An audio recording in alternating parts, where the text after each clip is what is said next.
Hello, I, Vishali Paliwal, along with my group members Shreya Surbi and Surbi, are going to give a presentation on secondary research on PwC.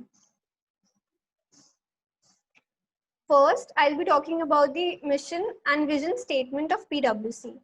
So the vision of PwC is to build trust in society and solve important problems. And its mission goes hand in hand with its vision statement, which is working with purpose, empowering people and communities, becoming low carbon and circular business, being a fair and trusted business.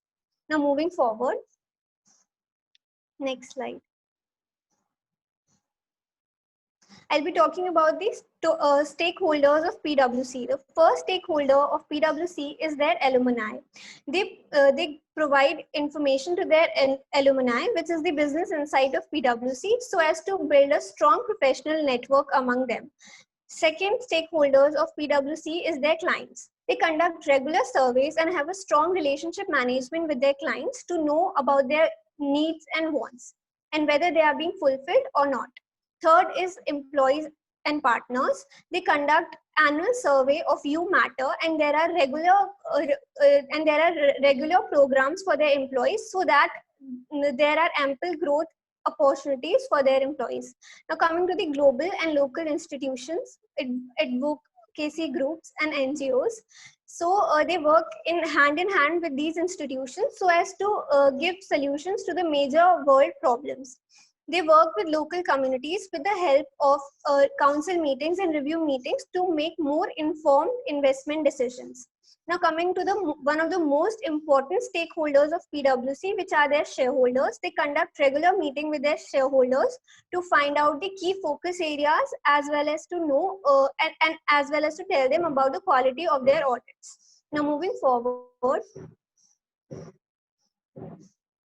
Now coming to the board members of PwC. PwC's board of director is composed of a diverse and experienced group of community and business leaders. Together, they combine their talent and expertise to drive PwC as a not-for-profit business that serves the most vulnerable members of their community.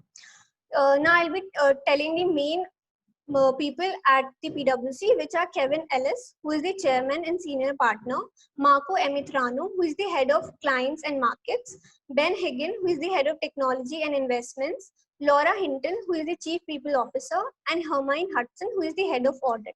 The further slides will be explained by Shreya. So next we'll be talking about the area of operation of PwC. First we have assurance, advisory, tax and legal.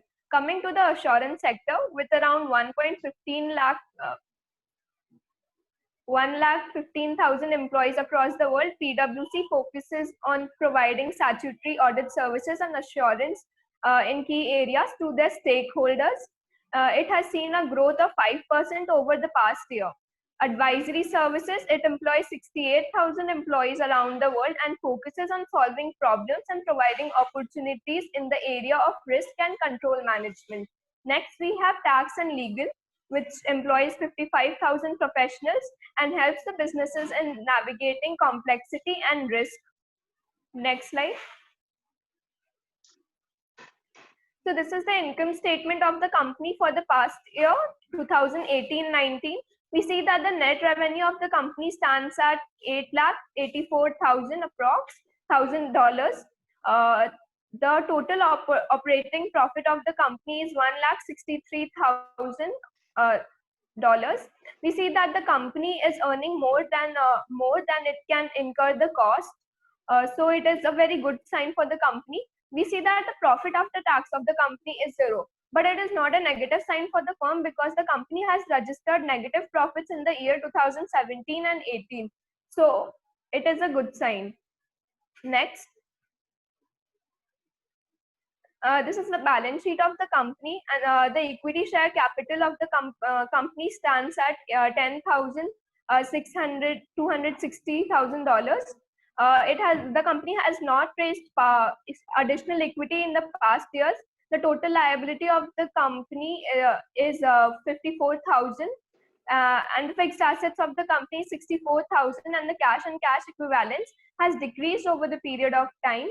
So it means that the company has been liquidating its cash to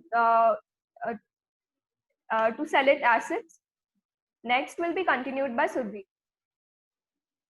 Now, coming to the presence of PwC, as we can see here, 42.4 billion US dollar revenue in the financial year 2019.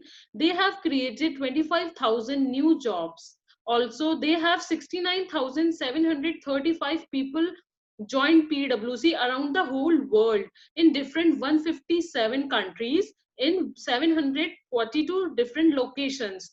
Also, they have 2,76,005 people, including both partners and staff. Now, we will see the HR practices. Mainly, there are various HR practices, but these are some major. First is professional development. Suppose an employee wants to further pursue any job or any development courses, then the company will provide them various online e-learning tools, various kind of, and also the also the various tutors are also available to the employee. Then the medical benefit facilities in terms of vision insurance, health insurance, or disability insurance. Then the employee will be getting a season ticket loan, which is interest free for the purpose of loan in terms of car loan, home loan, or any personal loan. Then compensation and benefit other than their salaries, like pay, like we can say the traveling expenses or meals or extra for their extra worker compensation. Then the Ministry of Labor and Employment has already amendment that the employment will be continued for their part from their salary in terms of pension, which they will be getting at the age of 58 years in their age on the lifespan. Now, this is the typical format of recruitment process followed by PwC, but there might be certain changes. Firstly, application form. This is the first and the foremost thing which, like, we say that first impression is the last impression, so this will be effective. Second one is immersive job preview assessment, in which they will give you a certain different stories and you have to think and you have to make assumptions, and based on that story you have to tell about the situation. This will be more related your thinking abilities. Then the game based psychometric assessment. In this, they will be giving you various kind of obstacle or challenges situation. You have to deal with them and come out with some realistic and some based on out of, you have to think out of the box. Then the personal interview, this will be more related to the domain question, and this will be the technical round. Then the final assessment day. After qualifying all the above steps, you will be selected for the assessment day and your job will be started. Now, these are some job profile offered by PwC: advisory consulting, data analyst, risk assurance, senior associate, logistic analyst, associate manager, project manager, and subject matter expert. We have collected data from these sources based on our secondary research. Thank you.